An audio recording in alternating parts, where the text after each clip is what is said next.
Hi guys! It's me, ang Pilipinas sa Japan. Ang gustong pumuti pero lagong gihapon.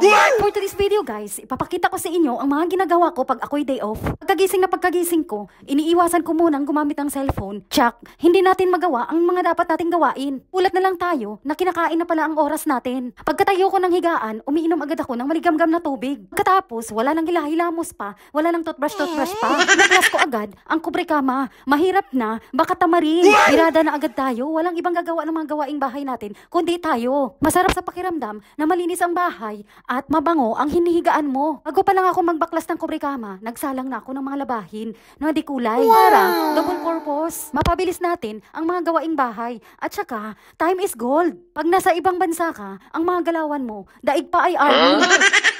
Bitaw guys, pag ako ang naglilinis, binubuksan ko lahat ng mga bintana para ilalabas ang mga amoy sa bahay at alikabok. Di ko na pala na-videohan na binabakyum ko ang kama at pinapainitan para hindi mangati ang katawan.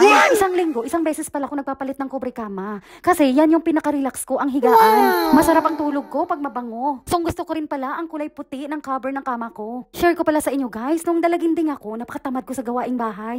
Sa punto na nainis ang ate ko, tinali ako sa puno ng kalatsutsi. Malditahan ko at katigasan ng ulo, pinagtulungan nila ako ng kapatid ko para maitali nila ako sa labas ng puno ng kalatsutsi para magtanda. Pero ngayon, kabaliktaran. Gusto ko malinis ang bahay, mabango. Pag galing ako sa trabaho, pagpasok ko ng bahay, gusto ko malinis at mabango. Nawawala ang pagod ko. At sa may pintuan, lagi akong merong pang-spray pamatay ng ipis. Dati kasi, okay lang sa akin makakita ng ipis. Pero ngayon, na matanda na, ayokong na may ipis sa bahay. Sa awa ng Diyos, wala namang ipis dito. Nagre-ready lang ako in case na may makita kong ipis, mapatay ko agad kasi nanganganak yan. Hirap ko na kasing habulin pag nakatakbo na.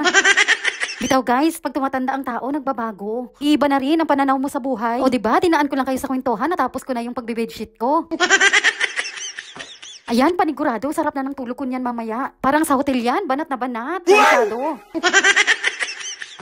Pagkatapos, dinala ko na yung mga kubre kama sa labahin. Tamang tama, natapos na rin yung nilabahan ko kanina ng mga dikulay, mga itim. Ito lang pala ako magsasampay. Dito sa apartment namin ngayon, wala kaming beranda. Sa kwarto kami magsasampay. Ang pinakasampayan nitong apartment na to ay bathroom. Mahal sa kuryente pag heater ang gamit. Pag washing naman ang gamit ko, natutuyo siya agad. Napakamahal sa kuryente. Ngayon dito sa Japan, napakainit kaya pwede siya isampay sa kwarto. Buksan mo lang ang mga bintana. Kasave ka na rin ng mga kuryente. Nito lang ako pag tuwing summer. Pero pag taglamig, ang ginagamit ko talaga ay washing or yung heater na sampayan dito sa apartment. Pag taglamig, nangangamoy ang mga labahin mo. Kaya pwede isampay sa indoor. Maramihan pala ako maglaba kasi napakasayang sa kuryente pag paunti-unti ang paglaba. Kaya once a week lang ako naglalaba.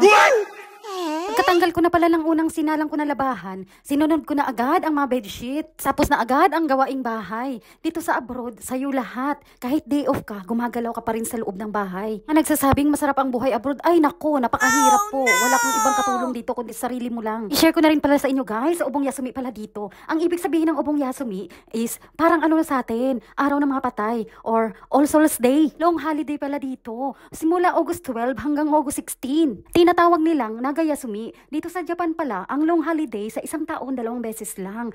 Ang ubong yasumi at saka New Year dito. Oras na magbabakasyon sila sa ibang bansa or umuwi sila sa probinsya. Workaholic ang mga Hapon, napakasipag sa trabaho.